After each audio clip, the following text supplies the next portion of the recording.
समजत नाही एवढ्या उशिरा शहाणपण कसं काय सुचलं अनिल देशमुखांना? इतके दिवस का ते गप्प होते? बरेच दिवस झाले त्यांना बाहेर येऊन नाही, त्यांच्यावर आरोप होऊन ते आतमध्ये त्यावेळेला ते बोलले असते. पण आता हे सगळं नियोजनबद्ध चाललेलं आहे.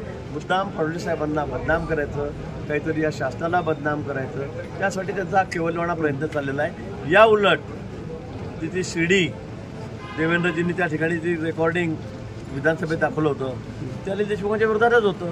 अनिल देशमुखांना वारंवार मी म्हटलं होतं की तुम्ही अशा चुकीच्या गोष्टी करू नका. 3 वर्ष 12 दिवसांनी माझ्यावर जो गुन्हा दाखल झाला हा अनिल देशमुखांनी सांगितलं की माझ्यावर खूप प्रेशर होतं, मला माफ करा, माझ्या मनामध्ये पण नाही आहे, पण माझ्यावर खूप प्रेशर आहे, माझ्या मनात नाही आहे, हे आपण मला सांगितलं.